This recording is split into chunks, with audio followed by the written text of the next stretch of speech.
राजस्थान के मुख्यमंत्री अशोक गहलोत ने अपने ट्विटर हैंडल पे एक पोस्टर लगाया है जिसमें लिखा है, प्रवासी श्रमिकों हेतु महत्वपूर्ण निर्देश। लॉकडाउन के कारण बड़ी संख्या में श्रमिक एक दूसरे राज्यों में अटके हुए हैं। श्रमिकों को चरणबद्ध तरीके से ले जाने के लिए उस राज्य सरकार से सहमति लेने के प्रयास किए जाएंगे। इसके लिए प्रवासी श्रमिक सोमवार से हेल्पलाइन नंबर 18001806 अथवा e-mitra-rajasthan.gov.in पोर्टल, ई-मित्र कियोस्क एवं ई-मित्र मोबाइल ऐप पर रजिस्ट्रेशन करवाएं। इससे आने जाने वाले श्रमिकों की संख्या के अनुरूप तिथि, समय व साधन निर्धारित कर सूचित किया जाएगा एवं उसी अनुरूप में आवागमन संभव होगा।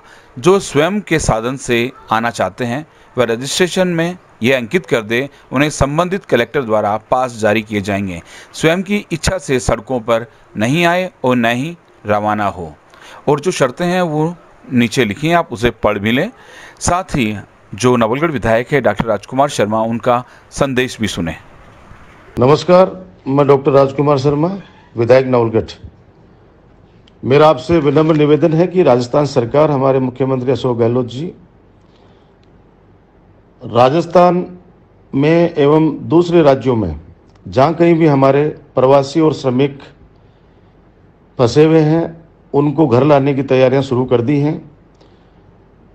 अन्य राज्य सरकारों से बातचीत करने का सिलसिला शुरू हो गया है और मेरा आपसे निवेदन है कि प्रवासी व श्रमिक जो अपने घर आना चाहते हैं वो कृपया धैर्य रखें, अनुशासन का पालन करें, क्योंकि अगर लोग धैर्य नहीं रखेंगे, अनुशासन नहीं रखेंगे तो ये चीज़ संभव नहीं है, न सरकार के लिए न किसी व्यक्ति के लिए।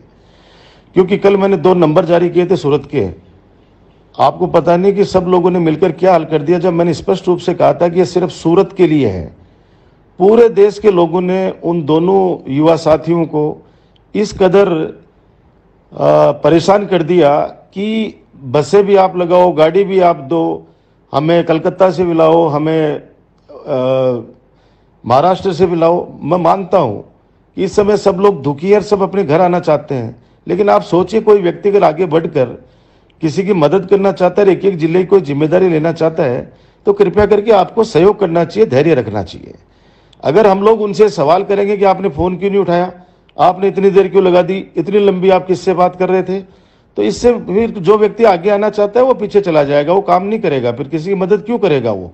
उदाहरण के तौर पर एक राज्य के अंदर किसी का फ़ोन आया मेरे पास दूसरे राज्य से कि हमारे पास खाने की व्यवस्था करो, हमारे पास खाने के लिए कुछ भी नहीं है। मैंने वहाँ लोकल एक व्यक्ति के नंबर दे दिए और उसने उसको खाना पहुँचा भी दिया, लेकिन आप उसके बाद का हालात देखिए कि उस लड़के ने उस व्यक्ति के नंबर सार्वजनिक कर दिए सब जगह कि ये खाना यहाँ से मिल सकता है। लास्ट में उस व्यक्ति को मोबाइल बंद करना पड़ा। आप देखो, 1 व्यक्ति, 2 व्यक्ति, 10 व्यक्तियों की बात अलग है, लेकिन लाखों लोग तो राज्य के फंसे हुए हैं दूसरे राज्यों में। पूरा देश का अगर हालात देखो तो करोड़ों लोग हैं जो एक दूसरे के राज्य के अंदर अभी हैं। उनको लाने के लिए सब सरकारें अपने अपने हिसाब से व्यवस्था करने में लगी हुई है। हमारी राजस्थान सरकार भी जी जान से इस काम में लग गई है और उन्होंने रजिस्ट्रेशन करवाने के लिए भी कह दिया और आपको हेल्पलाइन के नंबर भी दिए हैं। लेकिन हेल्पलाइन के अंदर आप सोचिए, नंबर अगर 1, 2, 5 नंबर होते हैं और करने वाले अगर लाखों लोग हों तो समय लगता है। इसलिए कृपया करके हाथ जोड़ के विनती है कि आप लोग अनुशासन भी रखें, धैर्य भी रखें। अगर हम लोग इस तरह से भगदड़ मचाएंगे या इस तरह से फ़ोन पर फ़ोन करके लोगों को अगर हम सवाल करेंगे, लोग जो मदद करना चाह रहे हैं अगर उन पे ही हम लोग अगर इस तरह की बातें करेंगे कि आपने फ़ोन क्यों नहीं उठाया, आप ये क्या कर रहे हो, क्यों नंबर दिए, तो मेरी आपसे प्रार्थना है कि जो सूरत में मैंने 2 नंबर दिए थे उनको कृपया फ़ोन नहीं करें, क्योंकि राज्य सरकार ने खुद संज्ञान ले लिया है और पूरे राष्ट्र के अंदर हमारे कहीं भी लोग फंसे हुए हैं या राजस्थान के अंदर भी एक जिले के दूसरे जिले में लोग जो फंसे हुए हैं उनको लाने के लिए सरकार ने प्रयास करने शुरू कर दिए हैं। थोड़ा वक्त लगेगा, लेकिन इतना जरूर है कि आपको घर सुरक्षित लाया जाएगा। और उसमें भी माननीय मुख्यमंत्री जी ने अपील की है कि प्रवासी एवं श्रमिकों से अपील है कि कोरोना के प्रकोप को देखते हुए आवागमन में सहूलियत के लिए अनुशासन के साथ प्रशासन का पूरा सहयोग करें, यानी उनसे बहस नहीं करें। जिस प्रकार से वो लोग आपको बताएं कि यहाँ पे रजिस्ट्रेशन करवाना है, आपको आईडी साथ में रखनी है, आपको ये कागज रखने हैं और यहाँ से ये व्यवस्थाएं होंगी, तो उनकी बात को धैर्य से सुने और उनकी बात का पालन करें, क्योंकि उस आवागमन के दौरान आपको फिजिकल डिस्टेंस भी मेंटेन करनी पड़ेगी और स्क्रीनिंग भी आपकी होगी। क्योंकि आप ये सोचें कि हम आ जाएंगे सीधे बस में बैठ के कोई लाएगा, ऐसा नहीं होता है। आपकी स्क्रीनिंग होगी, आपको सरकार अपनी तरफ से जहां से भी लाने का आदेश जारी करेगी, तो आपकी सबकी स्क्रीनिंग होगी। अपना आईडी कार्ड अपने पास रखें और घर से बाहर नहीं निकले जब तक आपको सरकार की तरफ से निश्चिंत नहीं कर दिया जाए, तब तक प्लीज घर से बाहर निकलने की गलती नहीं करें, क्योंकि घर से बाहर निकलेंगे तो दुर्घटना घटेगी।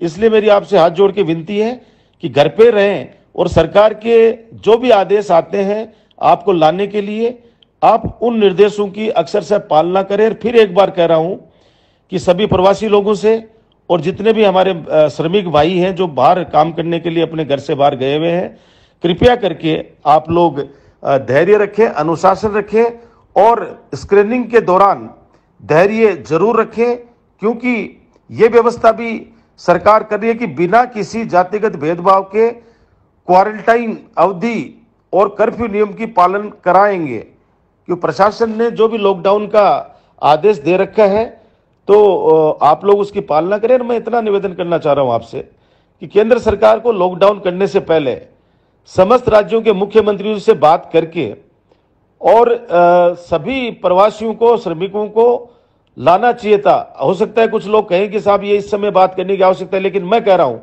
कि आपके पास लॉकडाउन करने के पहले पर्याप्त समय था। कम से कम 1 महीना जो आपने जाया किया केंद्र सरकार ने, वो आज उसकी सजा सभी राज्य भुगत रहे हैं और निर्दोष लोग भुगत रहे हैं।